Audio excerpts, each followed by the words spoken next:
All right, what's going on, everybody? Welcome back to Break It Up, the show where we take a topic, any topic, dig in and break it up. And start things off right, I would like to introduce my co-host extraordinaire, Doctor's in the house, Dr. Bell. How you doing this evening, sir? Doing good this evening, brother. How are you today? Oh, man, I'm doing well. I say this evening. I thought that is what you said.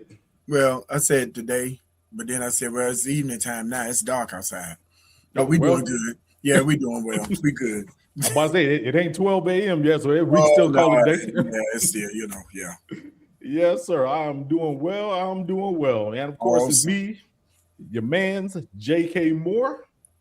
All right. So the topic we are talking about tonight. Now, full disclosure, y'all, I don't have kids. Dr. Bell doesn't have kids. Nah. But okay, at least that neither one of us know of. But anyway. I don't have none. I'm about to say, bro, you said that kind of fast and kind of sure. You know about that? You know about it? Oh, boy. Well, see, that's why I put the disclaimer out there. You know, right. You know what I'm saying? Right. Hey, gotta be real about it. But correct. Ooh, boy, bro was on here. He could attest. Yeah, he got kids, so he could be able to relate. Yeah, man, that is why I was definitely hoping that not only does he have kids, by bro, he's talking about our other co-host, bond servant Calvin Mays. Not only does he have kids, he has kids in the age range about what we're going to be talking about tonight. Wow. That being Gen Z.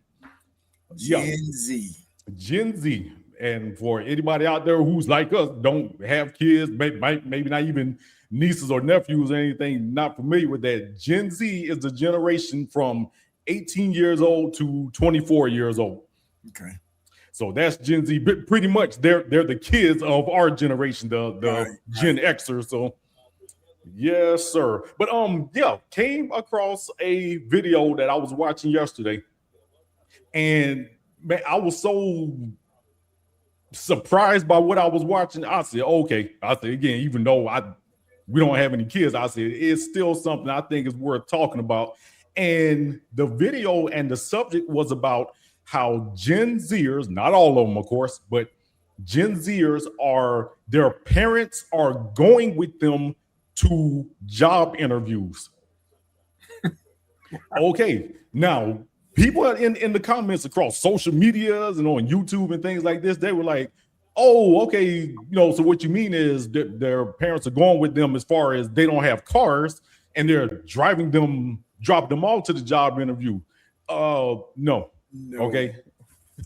According to what we're going to see tonight, no, they are talking about these parents are, oh, yes, sir. What's up? Man, what's going on? We cool, bond servant. You good, bro? You are good, man. Come on in the house. Plenty of room. Awesome. Good to see you, sir. Yes, sir. Oh, man, you came on right on time, too, because like you say, he's actually the one that actually has kids in this age range, so he's definitely going to be our expert, you know what I'm saying, our eyes, our point of view going forward with this thing. Yes, sir. But so while he's still getting set up, it was talking about Gen Z parents going into the actual interview with their Gen Z children and even going as far as them being the one asking the interviewer questions, answering questions that the interviewer is asking their kids, and even taking parts in the negotiation for the salaries for the job. Right. So I was like, oh, wow. Yeah, that's wow. Interesting. He fell off. He's going to come back on, though. Yeah. Oh, yeah. He's coming back. Yes, sir. Yes, sir. Yes, sir. So, yes, sir, man. While we're waiting on him to come back on, I was like, wow. So, while we're waiting on bond servant Calvin Mays to come back on, we're going to go ahead, start talking about this, hop into it.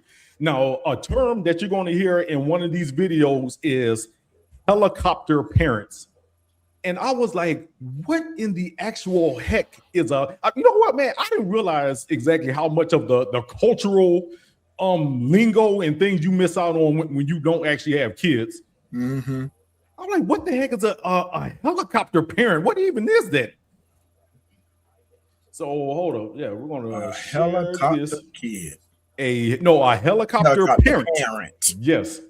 So a helicopter parent is a parent that excessively monitors, protects, and micromanages their children's lives to prevent failure, discomfort, or risk. Helicopter parent. Mm-hmm. So signs include solving all problems, controlling schedules, and hovering over social interactions. This often stems from anxiety or intense love, but can cause children to have low confidence, high anxiety, and poor coping skills. Okay, yes, part of the growing up experience, and this is for the young men and young women, is having to make some mistakes, is having to fall flat on your face or flat on your behind and learning how to get up, dust yourself off, and move forward and hopefully learn, okay, why did I fall on my behind this time? Okay, I went left. Next time, I'll know to go right. Correct. And you're going to go right, and guess what? You're going to fall on your behind again when something new comes up, and then you'll learn from that and so forth and so on. Correct. Yes, sir. So, characteristics of a helicopter parent: over involvement, constant surveillance, managing or directing children even in mundane activities, preventing failure, stepping in immediately to fix mistakes, such as doing homework or arguing with teachers or coaches. Wait. Bro, did I hear you say they do their homework? Yes. Under the preventing failures, stepping in immediately to fix mistakes, such as doing not helping with homework, doing the homework. Oh my gosh. Or arguing with teachers and coaches. Wow. Excessive protection, extreme fear of harm or emotional discomfort, and dependency promotion. Handling all tasks, finances, and decisions for the child. Man, that is something there, boy. Wow. So these are the characteristics of a helicopter parent. Now, before we move on. Helicopter parent. Yep. Let us please extend our welcome to our other co-host this evening, Bond Sir Calvin Mays. What it do, bro? What's up, Bond Sir? How you doing? Oh, man, we are doing well, sir. We are doing well. Now, I can attest to, I have seen some parents act in some of these. I've seen some grandparents act in some of these capacities right here. Especially, not lying, the doing the homework part. The first time I saw it, I could not believe what I was seeing. I'm like, wait a minute. Why are you doing their homework for them? You're not going to be at the school to take the test for them. Eventually, they got to have a test. Right.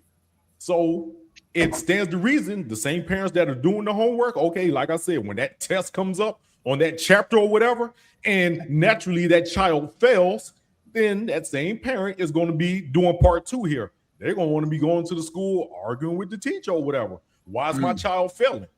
Right.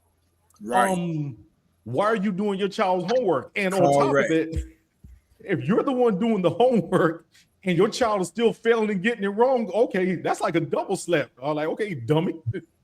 Right. You're supposed to be the parent and you still messing up. Yeah.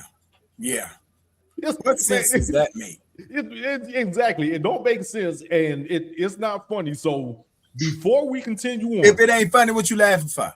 Man, I'm sorry. Okay, I'm just kidding. I'm just kidding, man. I'm just kidding. Like I said, just the concept of sitting here thinking of a grown behind adult doing elementary or middle school level work and you still doing it wrong. You know what I'm saying? Your child's still failing. Like, come on, man. Right. Come I can't on, even come see on.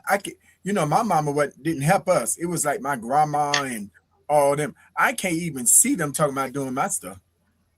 Exactly. Doing it. Yeah. They didn't do ours. They told us to sit at the table, and if we needed their help, they came over to the table.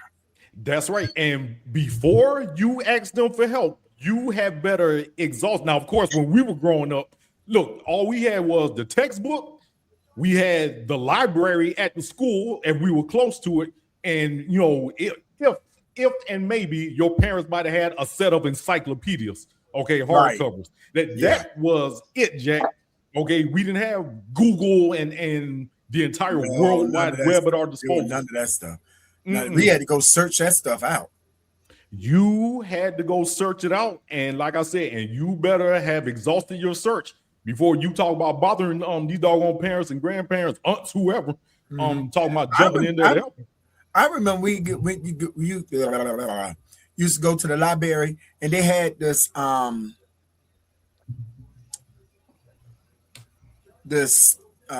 don't know what you call it, but anyway, it's this big old. It had drawers in it, and it had A to Z or A to B.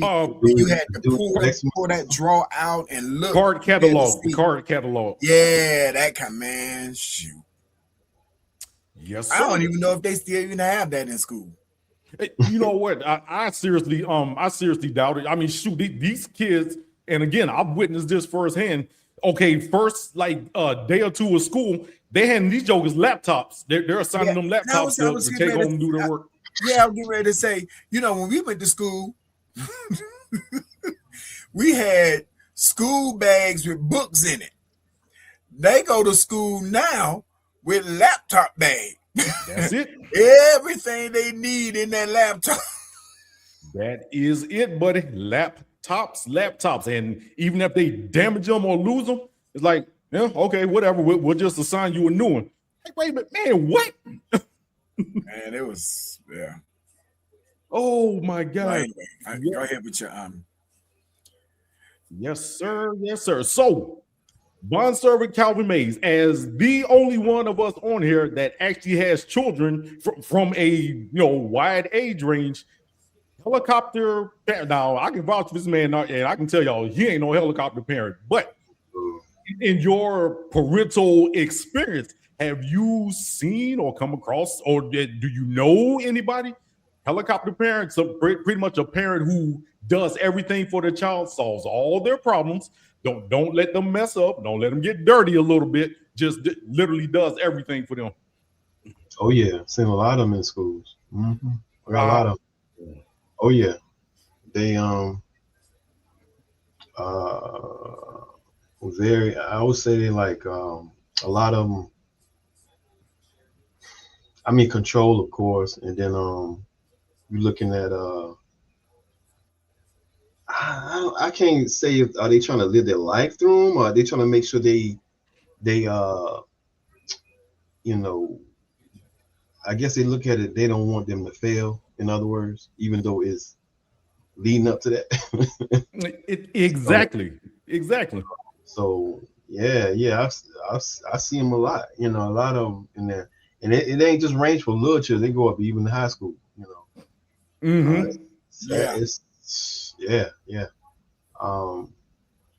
controlling parents, I would say that more controlling, one to disturb them, or in a direction. I know I can look at from their perspective why they would do it, and but in sense you still hurting the child, you really are, not allowing them to learn on their own. Yeah, right. They don't allow them to succeed for themselves. If failure is success. People don't look at it as failure. Failure is success. I mean, a lot of people look at it as failure, but it's not actually failure, just a life learning lesson. So this ain't working, let me change and do this different, and from that perspective, I think if you teach from that perspective, it'll go a long way, because they, believe it or not, people grow off pressure. You know, it's pressure stretches you. You know, pressure pushes you. Pressure makes you think outside the box. You know, if you allow that pressure to happen while you nurture it, they can move faster. You know, they might not do it the way you want them to do it, but they'll do it. You know, exactly. The way they need to do it. So yeah, that's how I look at it. You know. Exactly. And you know what? And you make a good point. Speaking of which, talking about the effects on children, okay, increased anxiety and depression, high pressure and fear of making mistakes. And the man just said it. Yes, they have this fear because they were never nurtured and allowed to make these mistakes and learn from them. Correct. And you're right. It is from trying to look at it from an adult's point of view. Okay, I can understand in a small way why, but at the same token, being an adult and knowing how the real world is, that in and of itself should make you step back and be like, hey, guess what? I ain't going to be around all the time. And even if I am, your boss who you eventually are going to work for one day, oh, you better trust and believe that they're not doing all this for you.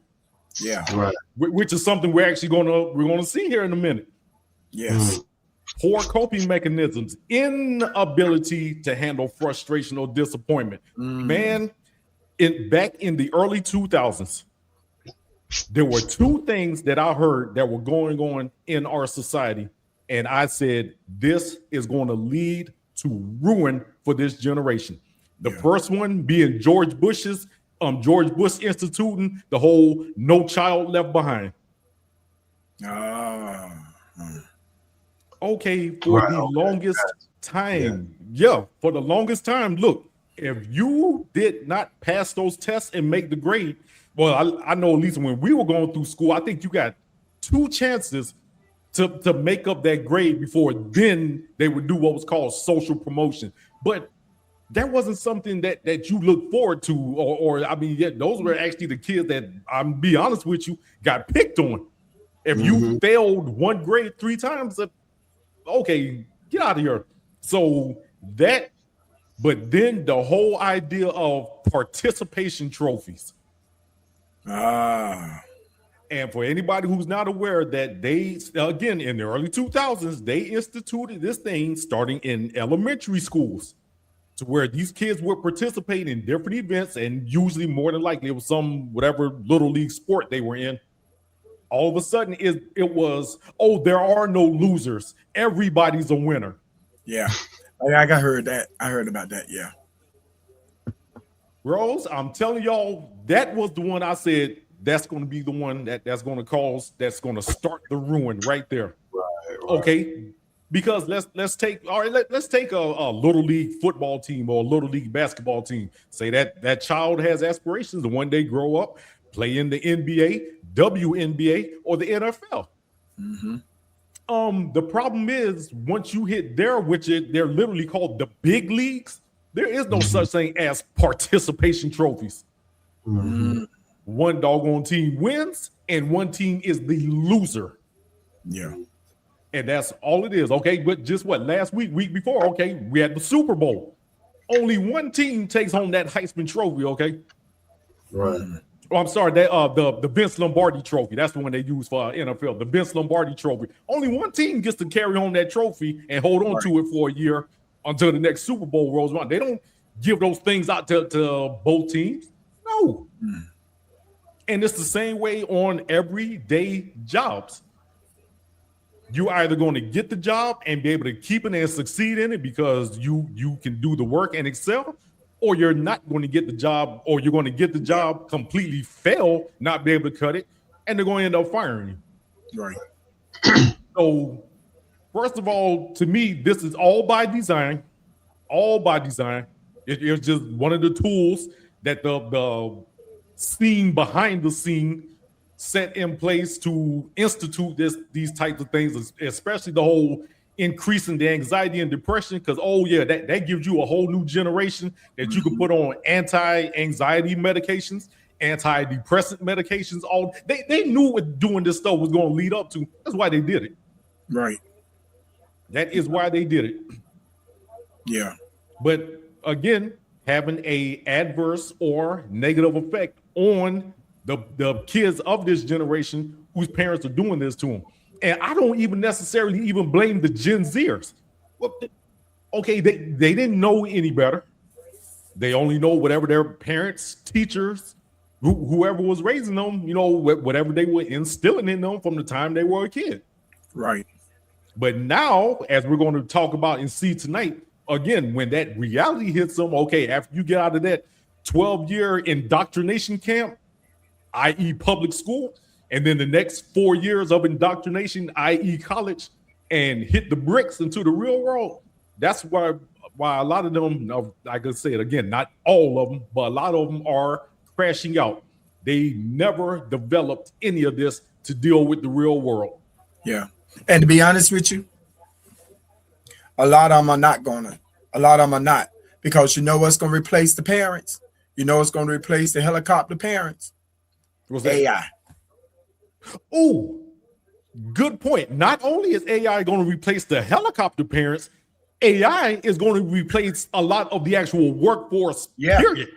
Mm-hmm. Yes, sir. I came across a video the other day. Who was it? I think it was Bill Gates someday last week. He's looking to have AI replace, I forget how many thousands of jobs within like the next 12 months, 12 to 16 months or something like that. Yeah. Man made no bones about the fact. Right. No bones whatsoever. And the bottom line is we're going into a dispensation, or we're heading into a dispensation. I ain't gonna even say nothing about spiritual stuff. I'm just saying we're entering a dispensation, and let me say it this way.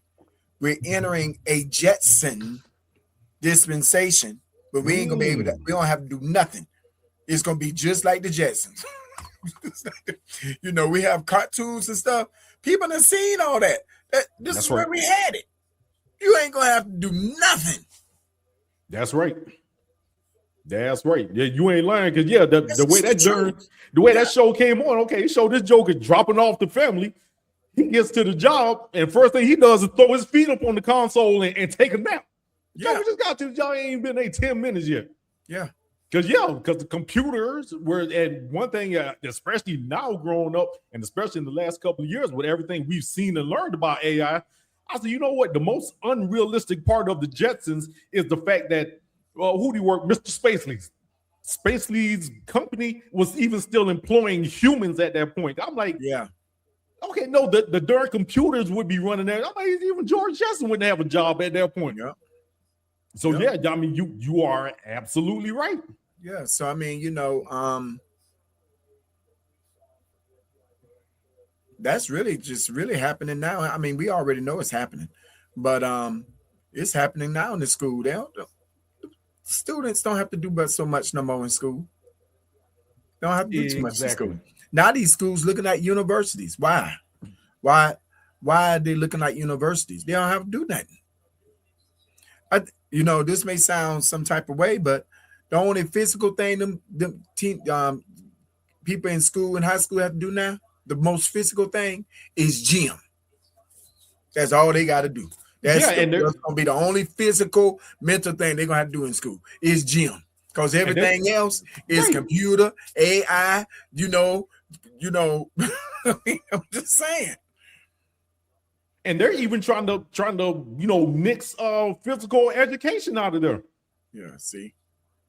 So yeah, absolutely. And that's one of the things they talk about here, how and why Gen Zers are having such a problem in the workforce these days. This is one component of it. A lot of them having parents or whoever raised them, caregivers like that. The other component is just like you said, how fast and rapidly technology is going to the point where they're not going to need a human workforce. Nah.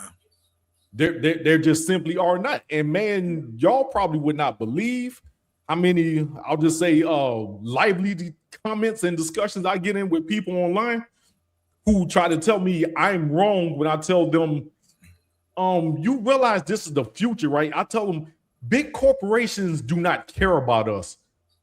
And then I break down for them exactly what I mean by that. I said, do you know these people hate the fact that they have to have a human workforce? I said, nobody starts a company with the intention of having to spend back out a lot of money.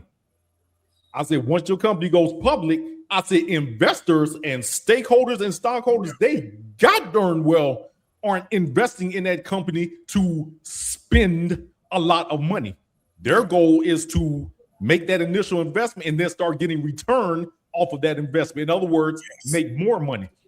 I said, but for every human, they have to pay a paycheck. They have to pay your health care. They have to pay for maternity leave, paternity leave, sick time, vacation time, whatever. I said, when these people, when the opportunity gets presented to them, not if, but when, like, hey, you have a department over here with 100-person workforce. I can set up a computer terminal that will do the work of 200 people. And you don't have to pay the computer program anything. Not only that, it's never going to take off holidays. It's not taking off weekends. It'll never get sick. It'll never need personal time off for any reason. It can do 365, 24/7. For a fraction, this one computer terminal, for a fraction of what you're paying that 100, it can do all of this, and on top of that, do the work of 200 people. Right. I tell them, man, do you all realize how many corporations are going to be jumping on that? How many of them, like you said, are already doing it now? They just may not be public about it. Yeah. And like I said, people think I'm crazy. People think I'm wrong. Wow. Oh no, there's no way you can have that take away that many jobs, because what are people going to do as far as income and I'm like, again, you're thinking they don't care. Making rich people give a rat's behind about that. They don't care. I said the whole purpose, the elite's whole agenda is to reduce the human population by so many billions of people. That's exactly what they want. I said, on top of that, they've already started putting, because like they do with all this stuff before they just dump it out there. I said, they've already started putting the word out there, a term. It's called universal basic income, which is pretty much a worldwide welfare system that if not every nation, most every nation is going to participate in. Every human who, for whatever reason, still doesn't hold a job in any sector, they're going to be part of that universal basic income, this worldwide welfare system. You're only going to get so much money a month, and you're going to get told where and how you can spend it.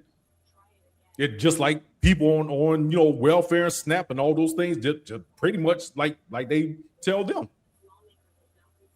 And they're going to institute this thing. It is already, the words are already out there. So people can pretend like they, act like that this isn't coming, or that they can complain about it enough to stop it from happening. No, it is already happening. Okay, so unfortunately, they're not stopping anything.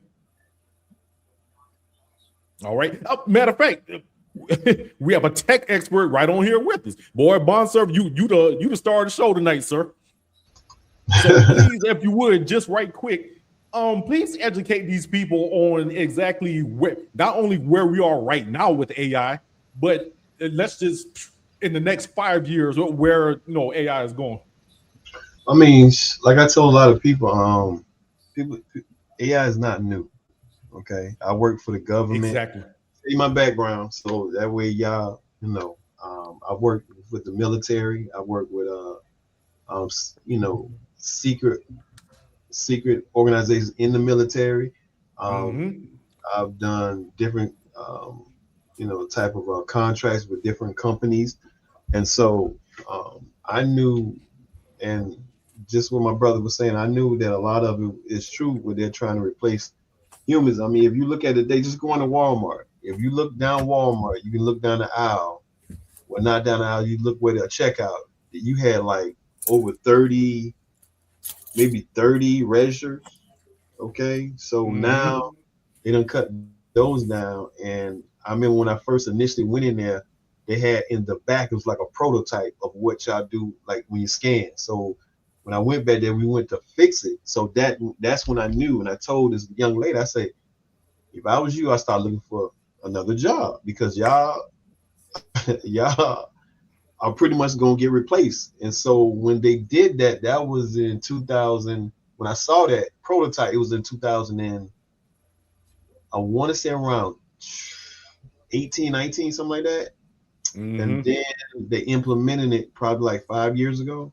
And so as you look at it now, when you come up, all you doing is scanning. You know, before you know it, they won't even have those. You go through that grocery store, either do it online or you go to the grocery store, scan, pay for it, and then take the stuff and go out the door. You know, so it's slowly but surely. You know, it's taking away a lot of the jobs. If you look at robotics, and you go down the car lines, you people, if the more robotics they create, the more the job gets slim. Where you had a full line that was like 20 or 30 people, now you probably got like 5 or 6 people running that line. One at the beginning, loading it, somebody in the middle, a couple of people, and then one at the end to load it.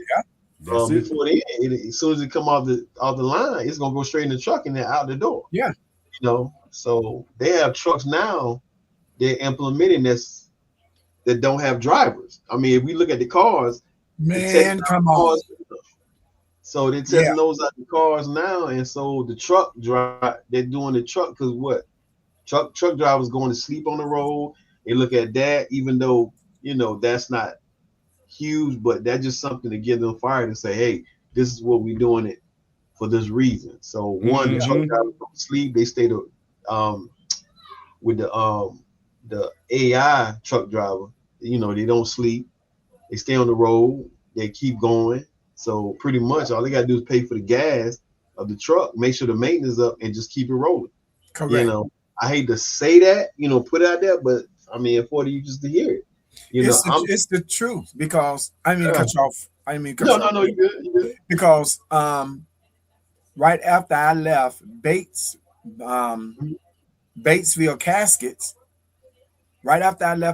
Caskets, they started putting in these cameras in the trucks, and that's the sensor. The sensor can pick up everything, man. Yep. And where I'm at now, they done started doing it in their trucks. They hadn't got to us yet, but it's gotten to up in North Carolina somewhere. I forgot the place where we was at, but it's in them trucks. It can sense when you're drowsy. It can sense all that stuff, man. And we were talking about it in the warehouse. I mean, you know, like bond servant said, it's coming to a place where all they're gonna have to do is make sure the truck is maintenance. Yep. Gas is in there. They may use us for a while to load it with caskets, but after we load the truck with caskets, the truck just gonna take off. They're gonna put the address in there, and the truck just gonna take off. Yep. And after a while, they're gonna have the robots to do all that stuff. Yeah, the kind of stuff we doing right now. Yeah. Oh yeah. There's a restaurant up in Chapin right now. I forgot the name of that restaurant. I don't know if you've been to it, Bond Servant. It's called something, but I can't remember. It's up in that Chapin area. The robots are the waitresses. Yeah. They bring the food to your table. I mean, even now they doing. I mean, if you go to the do the drive-throughs, you know, they got AI at the window. You know, correct. You know, 24/7. So you know, they're looking at implementing a lot of stuff. I mean, like, and I tell everybody, they talking about AI. AI is not new, y'all. AI's been out a long time, right? The 50s, probably before then. You know, it's been always military and built. You know, anything you see now was already developed probably 10 years ago. Wow, yeah. So the new stuff that's coming out is already developed. They just stuff they have now is for the next 10 years. The only thing that they're doing is not launching it. They set a certain time to launch it out, you know. Yes, sir. So, you know, they doing stuff, underground stuff. They doing stuff in New York, they building stuff. A lot of people, I know a lot of people like, what is he talking about? But I'm telling you, y'all, listen, It's the truth. a lot of stuff that y'all don't know. Lord forgive me. Y'all pray for me, keep me. But we went to go bury Elder this weekend. And you know, the relatives and stuff, they were sitting around and stuff and talking about how they're because he came out of the he worked in some kind of governmental thing. As he was coming up as teenager, 20s and 30s, you know, part of the Air Force, Army and stuff. Talking about how there's cities up under the ground. He was saying how there's cities under the ground. Yeah, it is. Big old buildings under the ground. Under the ground. Oh yeah. They setting up for a lot of stuff, you know. It's stuff that they know, stuff they set up a lot of stuff. So they got cities underground, they got different, if you think about the president, you know, he got a specific place. There's a bunker that's under the ground, you know. So you know they're showing now how you can build a house up underground. You can build a house. Yeah. You know, that's it right there. You know, build a house under the ground, all that stuff. Yeah. Yeah. All that stuff. So, you know, all of that is dealing with all that. I'm sorry, not cut you off. Oh, no, you good. All of that dealing with helicopter parents. Guess what? Helicopter governmental authorities. Helicoptering everything. Look, you're gonna have to know they're teaching your mind, getting your mind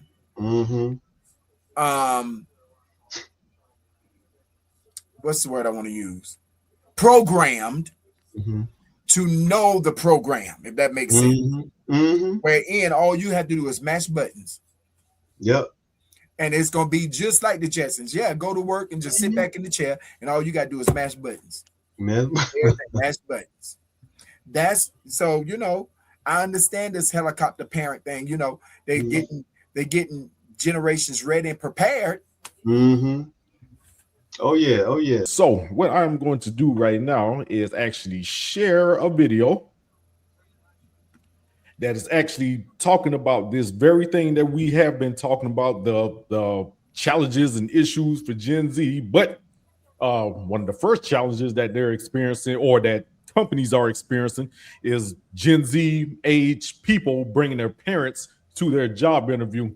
So we got this video here. Let's take a quick look and listen.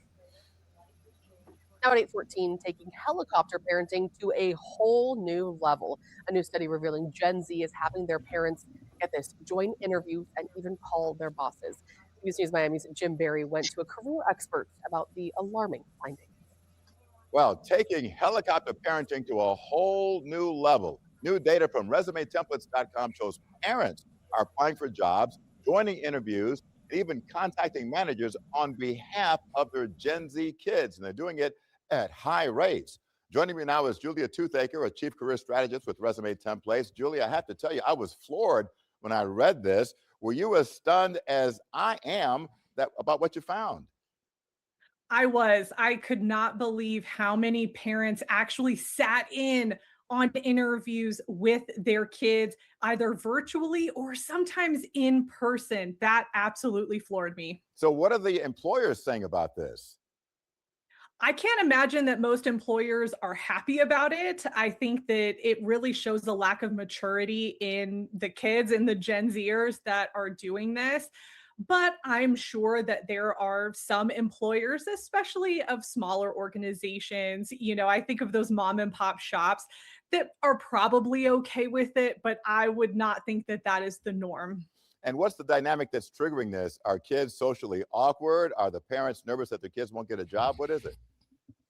I think it's all of that. I think, we have a generation that has been called the anxious generation. And I think that that's some of what we're seeing in this behavior from parents. But I also think that parents see what's. Okay, so I want to pause it right there.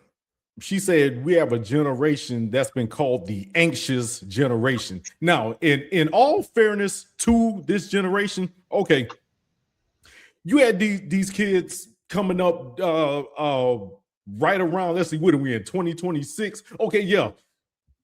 Being birthed into the world and starting off coming in with doggone the 9/11 attacks. Okay, then the war that took place over that. Okay, an increase in school unalivings. Trying to choose my words carefully here. Okay, school unalivings, these mass problems with that over the past 20 some years, and then wrapping it all up with 6 years ago with the worldwide pandemic that took place. So, in all fairness, serious up, I would definitely say if any generation or any recent generation has a right to be anxious about anything, it's these Gen Zers. Because, like I said, look at the world that unfortunately these kids came up in. Oh, and speaking of which, Bond Servant, let me ask you something, because I remember this from some other young kids that I was familiar with. Your kids, when they were coming through school the past 20 or so years, they had to take active shooter drills and all those things like that, right? When they were in school. No, I think it's a little later on. By the time they were doing it was kind of closer to when all that started happening. So I would say probably around later, maybe 2018, 17, 19, 20, something like that, or maybe later on to when it's about to graduate, the active shooter and all that.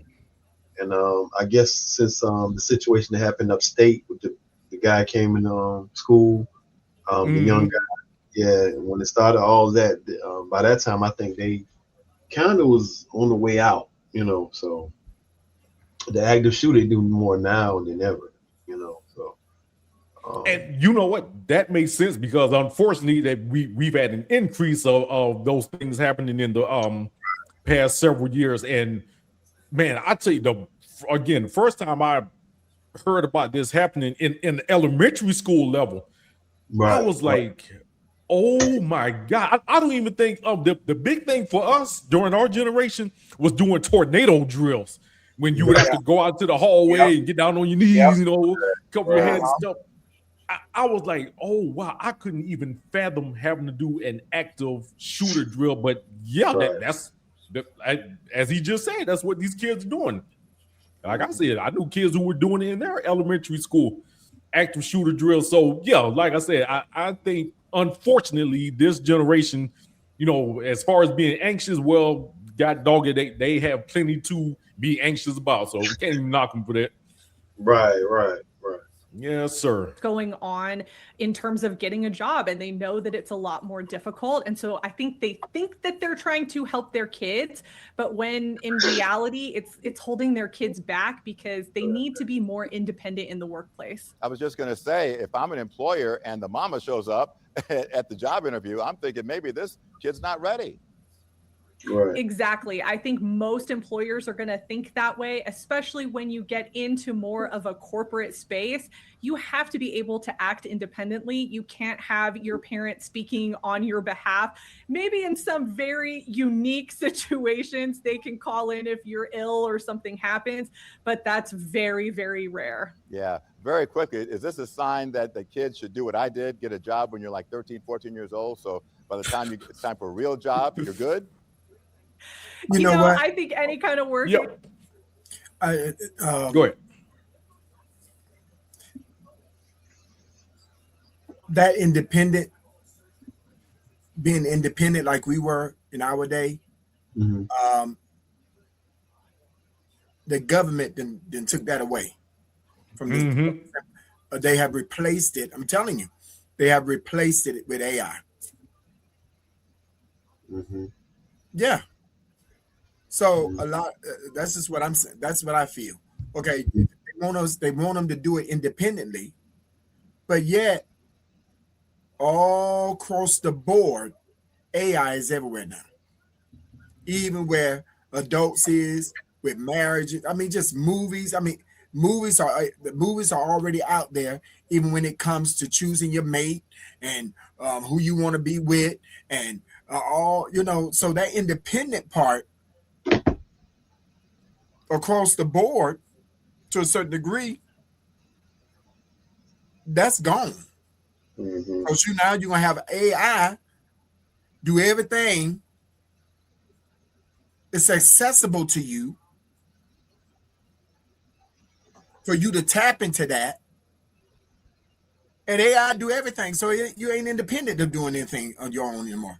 You can just mash a button, make a decision, go to a computer, mash it in there what all you want, it pop up, and that's it.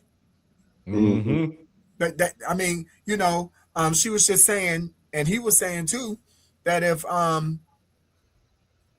their parents show up, it make them feel like they're not ready. Well, guess what? If we look across the board from kids all the way up to adults, and adults all the way to kids, where this AI thing is, maybe it's doing everything for us. Exactly. So the only independent thing we can do is sit in our chair and let them do what they do. Get a robot made. Get an AI made. That's what the Jetsons did. They had a robot made. Come on. You don't even have to go. They're making calls. You don't even have to get up to go put gas in it. All you gotta do is pull up to a thing and they do everything, and then you just put it back and you just keep on moving. Right. All the independent stuff is coming obsolete. Right. Where humanity is concerned. Exactly. Because she said they need to be independent. Well, nobody independent now. Ain't nobody independent now. And it's gonna get more intense and more in depth. Y'all understand what I'm saying, though? Yeah, absolutely. And again, it's like I said, and like we said earlier, these parents, these helicopter parents, of course, not everyone of that generation. Okay, I guess they don't see the irony in what they did, in them doing everything for their child to so-called make their lives better and keep them. And you know what? This is honestly a lot of these parents working through their own childhood trauma. You know, oh my God, I don't want my child to experience this because I went through that. I don't want to experience this. Okay, to a certain degree, yes, a lot of that stuff is good. But God doggy, even the animal kingdom knows, a mama bird knows that eventually that chick is going to have to get the heck up out that nest.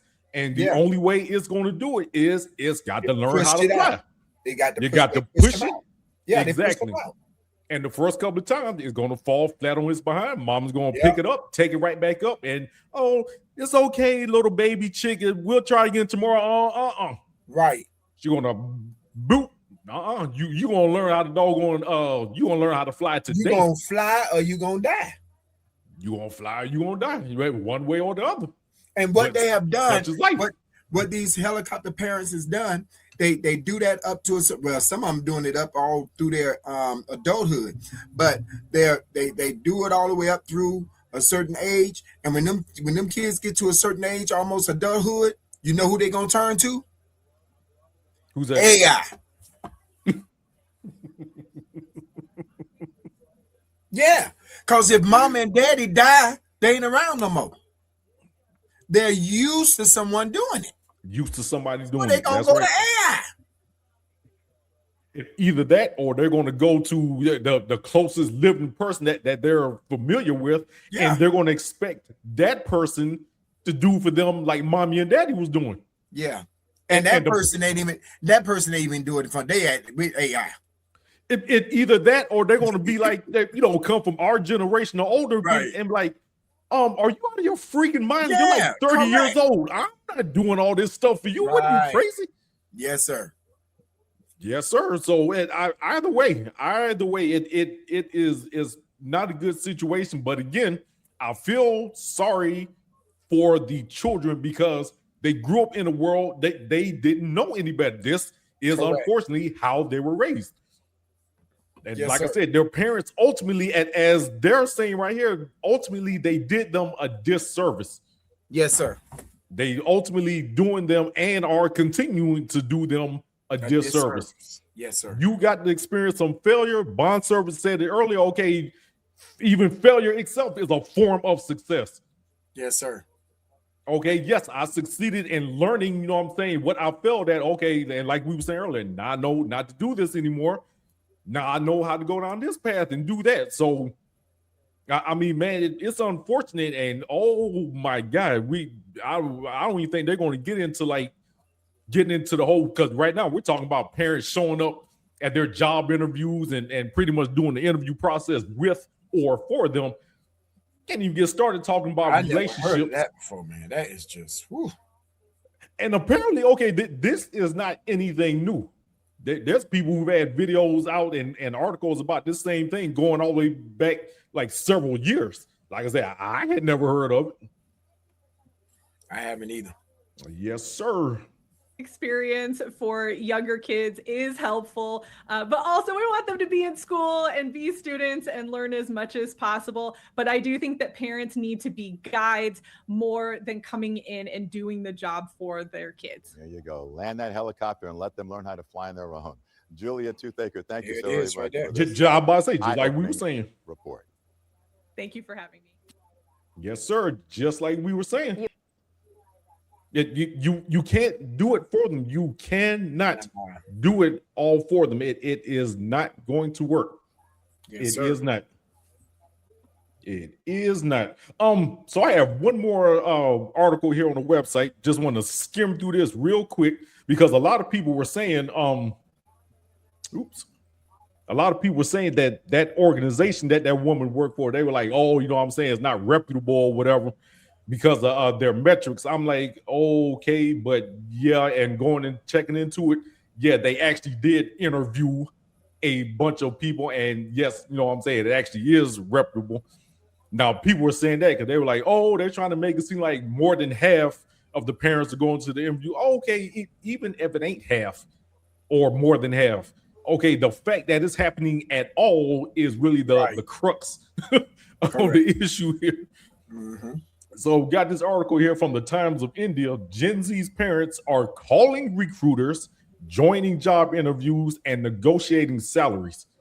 Why are young professionals not taking the reins of their own careers? Gen Z, much renowned for its not so ubiquitous gimmicks, has once again been in the headlines for frivolous talks. We all remember when we used to accompany our parents to school to complain about that bully friend of ours. What if we could walk with them inside a job interview hall and let them do the talking? Well, you might giggle at the idea, but the present generation has taken this seriously.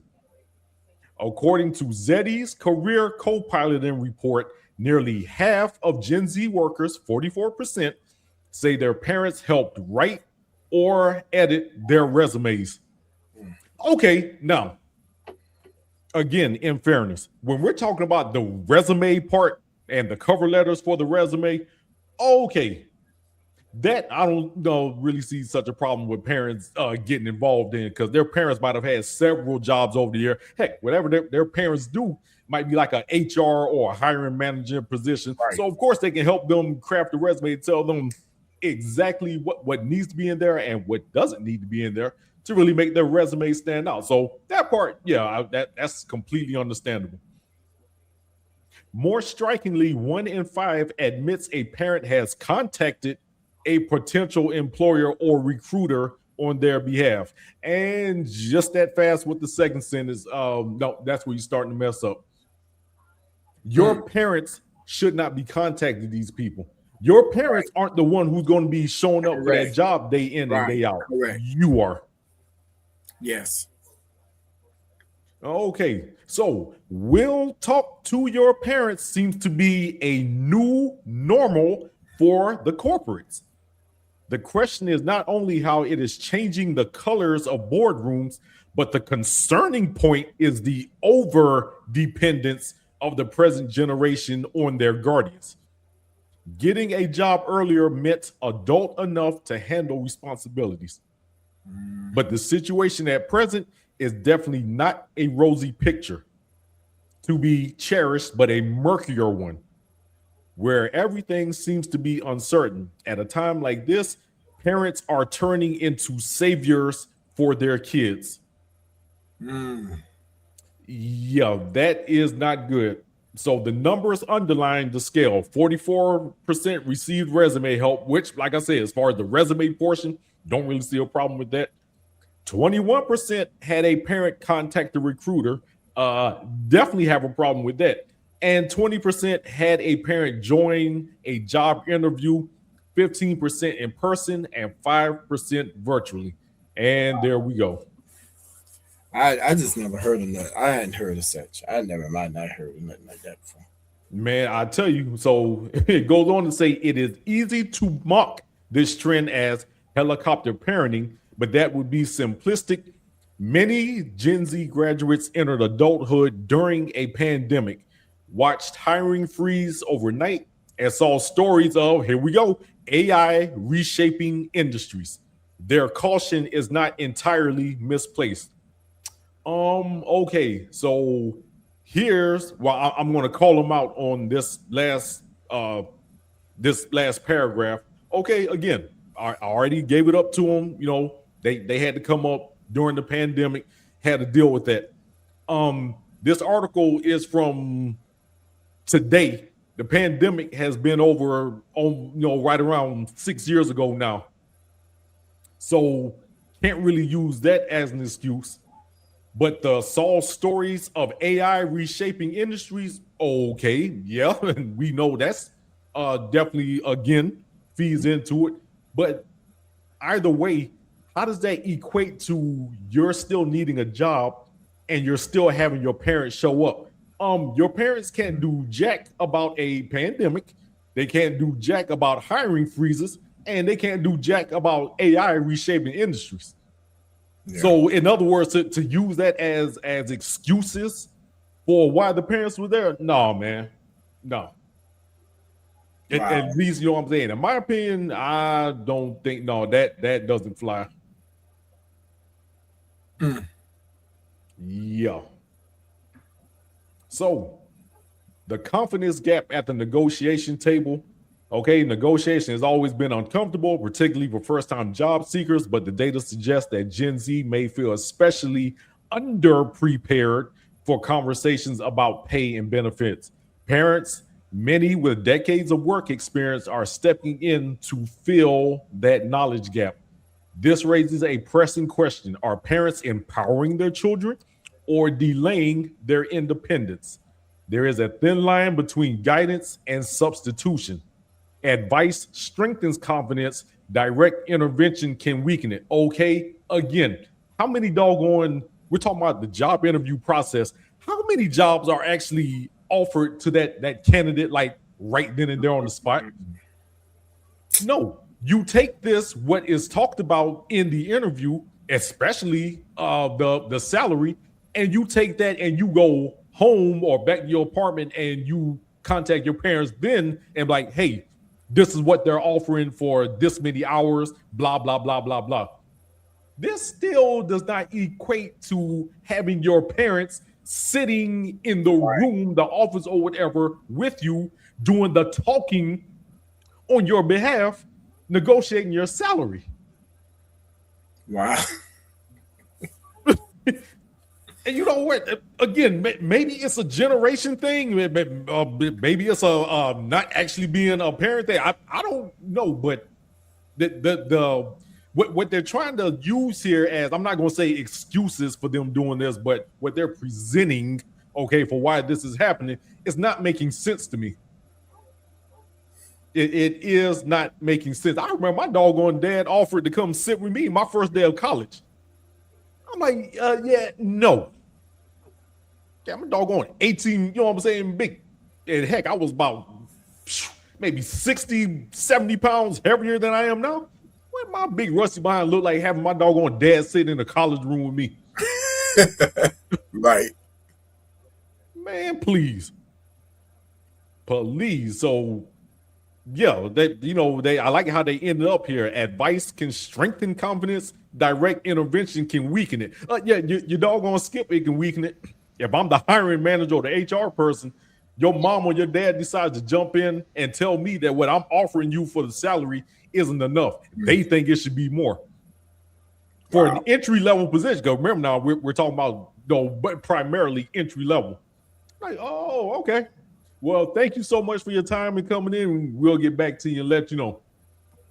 No sooner do y'all leave, you know what I'm saying? I'm taking that resume and Kobe. I mean, it's just the truth. And there's some other videos out there about actual like HR people talking about this same thing. And I mean, man, them people straight up laughing, and they're saying like, yeah, any person who would bring their parent to I can guarantee you they're not getting that position.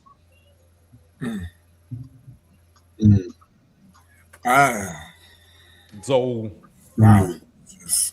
I just never heard nothing like it before. Yeah. I never heard anything like that before, man. Can your parents with you and all that stuff and all? I just never. All the helicopter parents, I never heard of that before. I never heard. Like I said, I hadn't either. I had not either until I started looking into this and watching the clips and videos and stuff. I was like, what the heck is it? Please show me one that had a parent go to a job with them and they got it. I want to know. Oh man, okay. If I ever come across any of those actual clips or like a Gen Zer admitting that they took their parents, oh yeah, we'll definitely be doing a part 2 on this. Please believe. Who literally does that? Yep. So yeah, we'll finish it up with this one. Generation raised in collaboration. To understand this shift, one must look beyond the job market. Gen Z was raised in an era of hyper involvement, parents monitoring school portals, tracking grades in real time, guiding extracurricular choices, and even shaping university applications. Career co-piloting may simply be the continuation of a long-standing dynamic, but the workplace operates on different rules. Employers expect autonomy. Professional credibility is built on direct communication. When a recruiter receives a call from a parent, it can subtly alter perceptions, fairly or unfairly. Independence is often equated with readiness.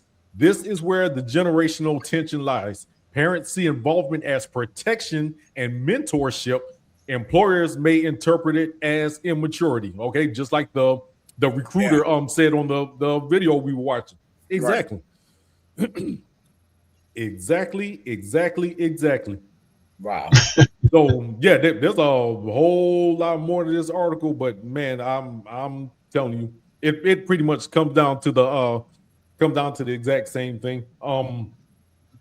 Man, this is a situation. So I guess the only fair thing to do is to end on the question.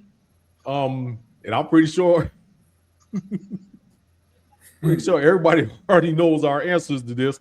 But Dr. Bell, I'm gonna ask you. So, sir, say you have an 18 to 24-year-old child, and you get asked to accompany them on their interview for their entry-level position. What would be your answer?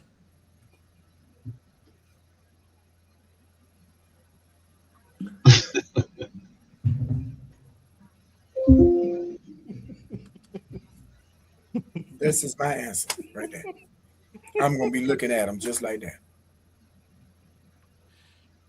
that. Yeah. Oh my goodness. Oh wow. Okay, so I'm gonna take that look as a yes. Like I'm sure. I just told you that look was no. No. Oh man. The human will say, hell no. I ain't going no arm interview with you. Oh my goodness. Exactly. I ain't going no interview. What's wrong with you? Exactly. Yeah, you better go on and get it together and get in that Walmart, McDonald's, or something. Go in there and get that job. Oh man. What's wrong with you, girl? You better. No. All right. So we got one confirmed no. So bond servant Calvin Mays, like I said, you actually have some real life experience in this particular realm. So again, the questions asked you, hey dad, will you not drive or drop off or even sit out in the waiting area? Would you actually come in to the interview with me? Oh no, I wouldn't go in there. I know with mine, when they came to me, I coached them through it. So that was the thing I had. I coached them through it because thing I told them is you can't look at. I mean, I know you want to get a job, but you got to look at it's failure is training. So when she went through it, they didn't get it the first one, they didn't get the second one, but the ones after that, they got them because they went on it. They got the confidence. Fear is gonna come. You're gonna have the confidence, and just going through the process. Okay, what did I do wrong? What didn't I wear? What didn't I? How did I dress right? Did I do this right? And do it on the next interview. But the reason why I'm saying is because for all the parents that might not like what I'm saying, you gotta allow your children to go through it. That's gonna stretch them. I mean, they're gonna fail, but I promise you, sooner or later they're gonna get it. Because if you coach them through it, they won't be independent. They'll always be looking towards you doing for them. And another thing, you're not gonna be here forever. So you gotta let them, you gotta let them grow up. You gotta let them children grow up. Believe it or not, you got older adults out here that their mom is still doing stuff for. Yeah, for sure. Right. So that comes from that. So just being independent, you gotta. I mean, the first thing you have to do is when your child, the first person your child sees when they come out of the womb is you, and you are the teacher. So you got to be the first one to teach them and give them independency, coach them through things, and not just trying to and feed them and just try to hand feed them and feel like you got to protect them all the time. That's life. Just allow it to go through. But my answer is no. I wouldn't do it. Nah. They ain't got to even ask me. They already know that's not gonna happen. At all. Nowhere else. You tell them exactly. Save your breath. Yep. I look at them and walk on down the hallway. Right, exactly. So, all right, y'all. So we got 2 no's there. Let's go ahead and make that 3 because it ain't happening here either. Okay. And I'm talking about the whole shebang bang, starting with the whole helicopter parenting, right on up to then. No, because as it's already been shared and explained earlier, I'm not going to be here forever. And okay, right. If I keep wiping your behind, okay, you in your mid-20s, close to 30, and I'm still doing. Okay, at what point are you ever going to take the reins and take control of your own, your own life and destiny? Yeah, right. I ain't doing their homework because whatever they studying, I know I ain't gonna know. I can't help you. And you know what's so crazy? Again, these jokers have access to the internet these days. Okay, it's easy with literally whatever it is they're doing. All they gotta do is go to Google and type it in. Type it in. I'm trying Got to 1,000 sites right there giving them the answers. Because math ain't nothing but letters now. Right. I know I can't help you. I don't know what letter is A, and I don't know what letter is 5. So I know I can't help you. Then you got a number with an A, and then man, go somewhere with that. I don't know all that stuff. No, I know you will fail that class if you waiting on me to help you. That's right. And that's when the mentor gets the That's when the mentor and the help and everything else gets involved. But okay, yeah, I'm going to help you as far as finding the resources to get it done. Yeah, but as far as doing it for you, no. I can't help you. No, and we don't do low grades in this house either. Oh no. So definitely ain't happening. Now I think we didn't call them helicopter parents, but you know, we was coming up. They did monitor our report card because they had to sign them. We had to have our sign. Monitored our report card, our grades in school, and I don't know about you guys, but my grandma used to come and sit in the back of the class, and you don't know they're back there until they're back. That's right. You know, if we want to look at it, I guess that's a low key helicopter type thing, if they want to call it that. But that was the norm then. And going to PO, what they call it, PTO. Oh, PTO. Yep, PTO. You know, PTO stuff like that, man. But outside of that, I mean, that was the big thing back then. You know, PTO was the big thing, man. And those drop-ins, they used to call, I don't know what they used to call them, but they call them. But anyway, they have them nights where the parents will go to the school. They have we call them parent-teacher night. Yeah. Yeah. Okay. Yeah. They had those parent-teacher nights, you know, but they were never to this extent. Yeah, exactly. That man, look, that was just being an involved parent. Yeah. Okay, but like you said, they weren't coming there to fuss and argue with the teacher. Matter of fact, it was the exact opposite. These doggone kids and parents want to argue with teachers. I said kids and parents. Yeah. Man, you let us try to talk to one of our teachers that way. What? Shoot, boy. Man, I'm trying to tell you, be in trouble, boy. Hey, none three of us would be sitting here right now if we try to talk and handle our teachers the way a lot of these kids handle their teachers these days, calling them liars and stuff. Boy, man. And if we were still here, well, we are still here, we'll have a knot up on our head, or have our teeth be out, or we'll be hurting somewhere from where they done hit us or something. As a reminder, this is what you don't do. That's right. Yeah. Absolutely right. Absolutely. We got scars. Mm-hmm. Yeah, we have scars. Yes, sir. Oh, and man, I want to show this one last thing, because talking about these Gen Zers, well, whose kids are they? Oh, they're the kids of our generation, the Gen Xers. And they say like late millennials. Some of them are their kids, but mostly they're the kids of the Gen X. Right. So our generation helicoptering all over the doggone place. Wow. With a few millennials thrown in there. So yeah, it's that, man. I tell you, I just don't know where a lot of them got it from, because like we said, our generation, a lot of that mess, man, our parents didn't raise us and teach us to be like that. No. They didn't. I think a lot of parents, some of them, because I guess because you got a lot of parents now that want to be friends with their That's with it, their children. They want to be, instead of be mom and dad, they want to be cool and all that, I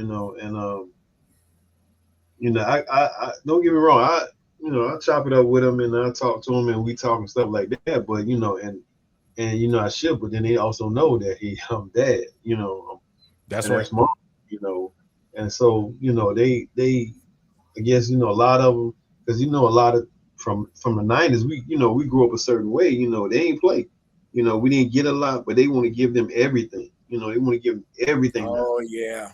And there's nothing wrong with doing it, but it's with limitations. You gotta know how to have a balance. It's nothing wrong, because our parents then were like, I ain't got it. You ain't getting right.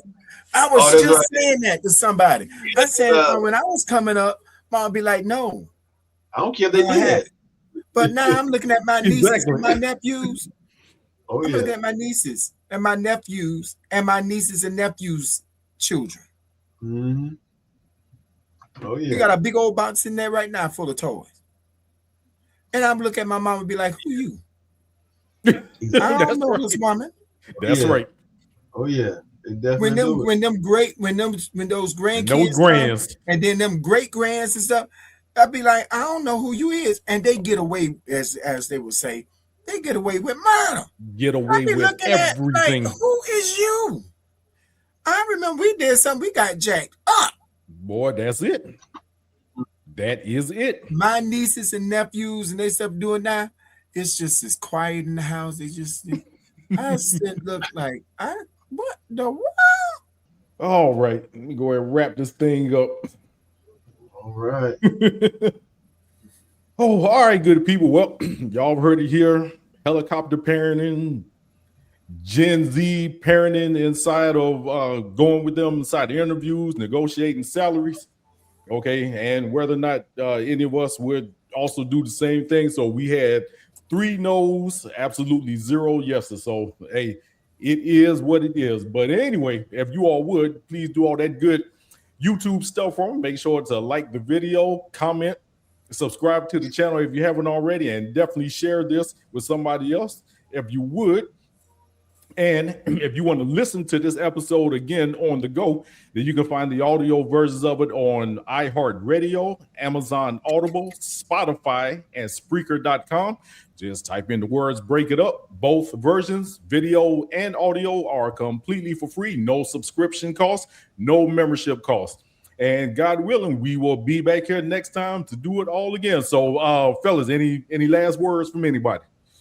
Have a good night. Yeah, have a good night, man. Well, all right. Hey, I'm not going to break it. So y'all have a good night. Until next time. Peace. Peace.